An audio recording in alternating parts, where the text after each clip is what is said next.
आदाब, नमस्कार, सत श्री अकाल। कैसे हैं आप सभी लोग? उम्मीद है आप सब अच्छे होंगे, अपना और अपनों का ख्याल भी रख रहे होंगे।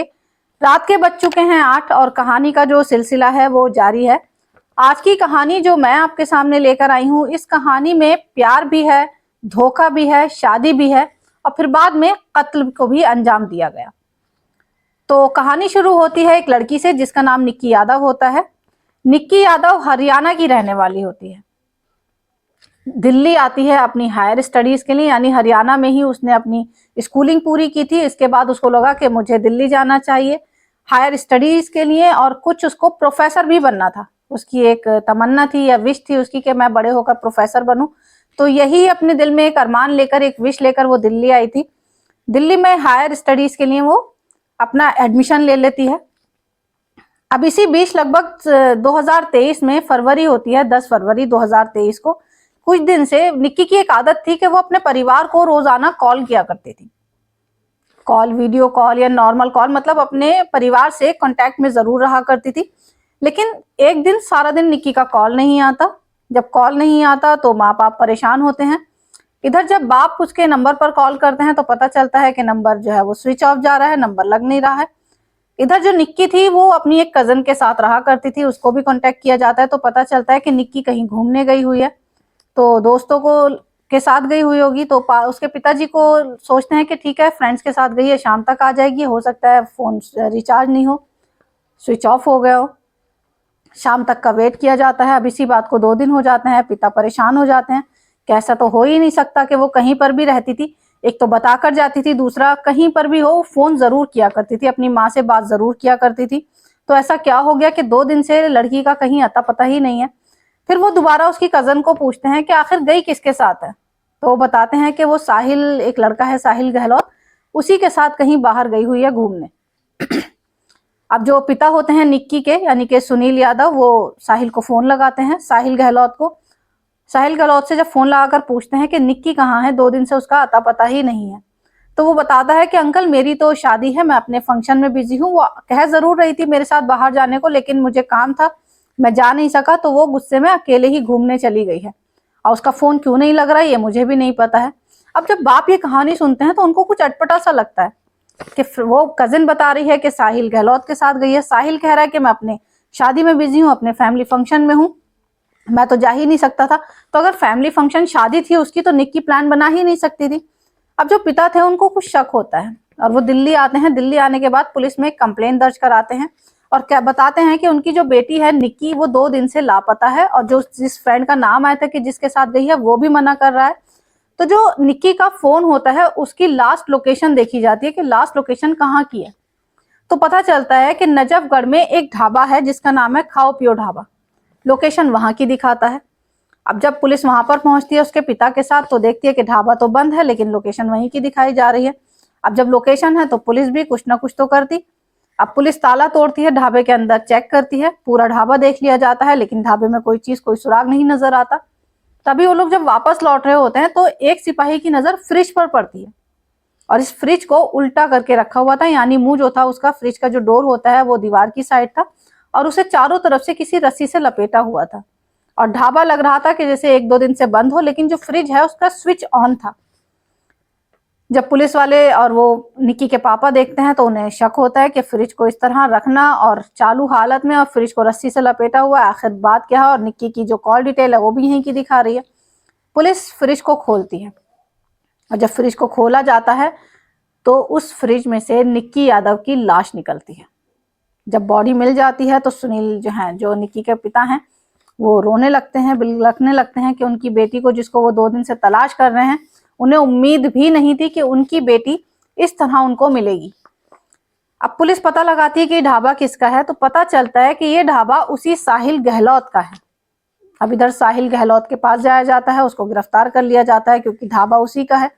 इससे पहले जो कॉल्स थी सारी वो साहिल के पास थी, यानी कि निक्की ने मरने से, जिस दिन उसकी लाश मिली है, डेड बॉडी मिली है, यानी कि 14 फरवरी को ये मामला खुलता है। इधर जब साहिल को पकड़कर लाया जाता है, साहिल से पूछा जाता है, उसको कॉल्स दिखाई जाती हैं कि निक्की ने 2-3 दिन पहले तक साहिल उससे कांटेक्ट में था, काफी सारी कॉल्स भी हुई और इससे पहले भी, मतलब काफी टाइम तक निक्की जो है साहिल से बात करती रही, तो आखिर निक्की की जो लाश मिली है वो तुम्हारे ढाबे से मिली है। पूरा माजरा क्या है? तो पहले तो साहिल इधर उधर घुमाता है, लेकिन जब पुलिस सख्ती करती है, पुलिस पूछताछ करती है, तो साहिल फिर सारा सच उगल देता है। दरअसल बात शुरू हुई थी 2018 से। इधर साहिल भी अपने बी फार्मा करने के लिए दिल्ली गया हुआ था, और निक्की यादव भी हरियाणा से दिल्ली आई थी, उसे प्रोफेसर बनना था। दोनों ही कोचिंग सेंटर में अपने अलग अलग जाते हैं, लेकिन जिस रूट से जाते हैं वो बस सेम होती है। और उसी बस में निक्की और साहिल दोनों मिले थे। पहले दोनों में बातचीत शुरू होती है, दोस्ती हो जाती है, उसके बाद ये दोस्ती प्यार में बदल जाती है। इधर दोनों काफी टाइम तक रिलेशनशिप में रहते हैं। ऐसे ही 2 साल बीत जाते हैं, यानी 2018 को ये दोनों मिले थे, 2020 आ जाता है। जब 2020 आ जाता है तो दोनों को लगता है कि क्यों ना हमें शादी कर लेनी चाहिए, एक हो जाना चाहिए, क्योंकि काफी टाइम से हम रिलेशनशिप में हैं। इधर जो निक्की के फैमिली वाले थे, एक बार को तो लगता था कि निक्की की फैमिली मान जाएगी, लेकिन साहिल को ये पता था कि उसके परिवार वाले कभी भी इस शादी को एक्सेप्ट नहीं करेंगे, तैयार नहीं होंगे, क्योंकि दोनों के बीच एक जाति का डिफरेंस था। तभी 1 अक्टूबर 2020 को दोनों नोएडा में जाकर आर्य समाज मंदिर में गुपचुप शादी कर लेते हैं। इधर शादी हो जाती है, दोनों एक साथ रहने लगते हैं, एक ही घर में शिफ्ट हो जाते हैं। काफी टाइम तक ऐसा ही रहता है। इसके बाद कोरोना का टाइम आ जाता है। जब कोरोना आ जाता है तो परिवार वाले दोनों पर दबाव डालते हैं कि अपने अपने घर वापस आ जाओ, दिल्ली का सब जगह का माहौल खराब है, लॉकडाउन भी लगने वाला था उस टाइम पर। तो दोनों यानी कि निक्की अपने घर चली जाती है और साहिल गहलोत अपने घर आ जाता है।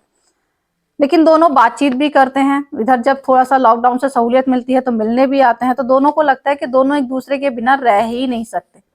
फिर इधर धीरे धीरे लॉकडाउन खत्म हो जाता है, दोनों वापस अपने उसी घर में आ जाते हैं, एक साथ फिर से रहने लगते हैं। लेकिन अब निक्की दबाव डालती है साहिल पर कि अपने घर पर बात करो और अब हमारी शादी को जो है वो सही तरीके से करने का वक्त है, बहुत टाइम हो गया। लेकिन साहिल जो है वो टालता ही रहता है कि नहीं, अभी वक्त नहीं है, मैं बात करूंगा, मौका देख करके जो है पापा से बात करनी है शादी की, पापा इतनी आसानी से मानेंगे नहीं। यही सब कुछ चलता रहता है। तभी एक दिन एक कजन जो होती है, जो एक कॉमन फ्रेंड थी, यानी निक्की की और साहिल की वो कजन होती है, लेकिन निक्की और साहिल की कॉमन फ्रेंड भी होती है, वो निक्की को कुछ फोटोग्राफ्स भेज देती है। और ये बात होती है 9 फरवरी की, यानी 9 फरवरी 2023 को निक्की के पास कुछ फोटोग्राफ्स आते हैं और वो फोटो होते हैं साहिल की इंगेजमेंट के, सगाई के। और उसके अगले दिन यानी 10 फरवरी को साहिल की शादी थी। इधर जब निक्की को ये बात पता चलता है तो जाहिर सी बात है, क्योंकि निक्की गर्लफ्रेंड तो थी नहीं, एक तरह से वो थी तो पत्नी ही। अब एक पत्नी अपने पति की शादी को किस तरह से देखे, किस तरह से वो इस चीज को एक्सेप्ट करे कि उसका पति दूसरी बार शादी करने जा रहा है। अब वो साहिल को कॉल मिलाती है। साहिल समझ जाता है कि आज निक्की के कॉल आ रहे हैं, इसको कुछ ना कुछ पता चल चुका है। अब निक्की उससे बात करना शुरू करती है, उससे पूछती है कि तुम्हारी सगाई है, आखिर ऐसा क्यों हो रहा है? जब मैं तुमसे शादी कर चुकी हूँ, मैं तुम्हारी पत्नी हूँ, तो एक पत्नी के रहते तुम दूसरी शादी कर ही नहीं सकते। इधर साहिल सगाई से निमटते ही निक्की के घर आ जाता है। इसी बीच जो साहिल के घर वाले होते हैं, उन्हें साहिल के दोस्तों के थ्रू पता चलता है कि साहिल ने चुपचाप निक्की नाम की किसी लड़की से शादी कर रखी है। तभी बाप भी कह देते हैं, साहिल के कानों में निकाल देते हैं कि मैं इस शादी को बिल्कुल भी नहीं मानता, शादी तुम्हें वहीं करनी होगी जहां पर हम चाहेंगे। अब साहिल को ये बात बहुत अच्छे से पता थी कि उसके पिताजी कभी भी इस शादी के लिए तैयार ही नहीं होंगे। इधर जब वो निक्की से मिलने आता है तो निक्की उसको पर दबाव बनाती है और कहती है कि मुझे या तो अपने घर लेकर के चलो, नहीं तो फिर अब हम अलग रहेंगे, यानी घर वालों को भी छोड़ दो और अपना दूर जाकर कहीं दुनिया बसा लेंगे, जिससे किसी से मिलना जुलना भी नहीं होगा, तुम्हारी शादी भी नहीं होगी। जब तुम घर ही नहीं जाओगे तो शादी का कोई मतलब ही नहीं है। इधर जब पूरी रात साहिल घर नहीं लौटता तो उसके पिता को समझ आ जाता है कि ये निक्की के ही साथ होगा। साहिल के 2 दोस्तों को कॉल किया जाता है, जिसमें से एक दिल्ली पुलिस में ही होता है, और उनसे कहा जाता है कि पता लगाओ साहिल कहाँ है और उसको घर लेकर के आओ। साथ में जो 2 दोस्त होते हैं वो 2 कजन को भी ले लेते हैं साहिल के, और जहां निक्की का घर था दिल्ली में बिंदापुर में, उस घर पर जाते हैं। वहां जाने के बाद पता चलता है, 10 तारीख की ये बात होती है, 10 फरवरी 2023 सुबह सुबह 9 बजे की, कि साहिल जो उसकी फ्रेंड, जो उसकी कजिन रहती थी निक्की की, वो बताती है कि साहिल और निक्की दोनों ही सुबह 5 बजे के लगभग घर से निकल गए हैं।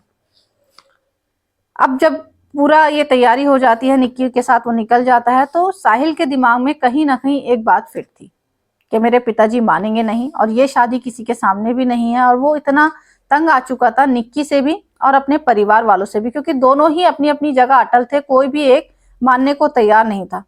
तभी वो निक्की को अपनी गाड़ी में बिठाता है और गाड़ी में बिठाने के बाद निगम बोध घाट ले जाता है। जब निगम बोध घाट ले जाता है तो लगभग उस समय होता है 8:30 बजे का। वहां ले जाकर पार्किंग में निक्की का गला दबा देता है एक तार से, यानी जो चार्जर की केबल होती है उसको उसके गले में डालता है। निक्की काफी कोशिश करती है लेकिन लाख कोशिश के बाद भी निक्की बच नहीं पाती और उसका दम घुटने से वहीं मौत हो जाती है। अब जब ये इतने निक्की का गला दबा चुका है, पार्किंग में है, आधे पौन घंटे के बाद ये निगम बोध घाट से निकलता है। निकलने के बाद ये जब रोड पर होता है तभी इसके कजन की और उन दोस्तों की कॉल आती है। ये अपने दोस्तों को एक एरिया पर बुला लेता है दिल्ली के कि वहां पर आ जाओ, मैं वहां पर हूँ। जब इसके दोस्त और कजन पहुंचते हैं तो बताता है साहिल का जो फेस है वो उतरा हुआ होता है। उसके फेस को देख के ही लग जाता है कि कुछ ना कुछ घटना हो गई है। तभी साहिल बताता है कि मुझसे ऐसे ऐसे निक्की का मर्डर हो गया, मैंने उसका गला दबा दिया है। अब जो दोस्त और कजन होते हैं वो उसके पिता को फोन करते हैं साहिल के और उनको पूरी बात बताते हैं। साहिल के पिता जो वीरेंद्र सिंह होते हैं वो कहते हैं कि ऐसे ही इसको गाड़ी के साथ घर पर ले आओ, जहां पर शादी हो रही थी साहिल गहलोत की। गाड़ी और वो 4 दोस्त सब लेकर के घर पहुंच जाते हैं। इधर साहिल के पिता कहते हैं कि अब तो जो होना था हो गया, लेकिन शादी भी करवानी है साहिल की और इस बॉडी को भी ठिकाने लगाना है।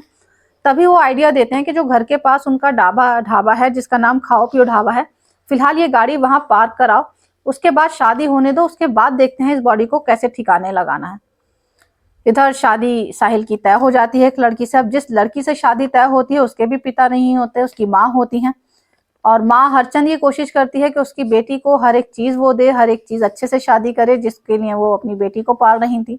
और उन्हें कहीं भी ये नहीं पता था कि जिस बेटी को वो किसी के साथ बांध रही है वो एक कातिल है। खैर ये तो उस लड़की की कहानी है।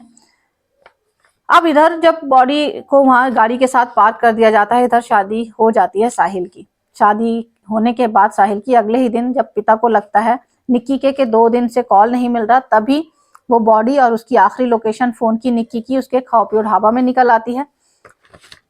और इस तरह से ये पूरा केस खुलकर सामने आ जाता है। अब अगर ये पिता उसके कॉल नहीं करते निक्की के, अपनी बेटी को नहीं खोजने आते, एफआईआर दर्ज नहीं कराते, तो आगे का प्लान साहिल का ये था और उसके पिता का, जिसमें पिता यानी कि टोटल इसमें 6 लोग शामिल थे।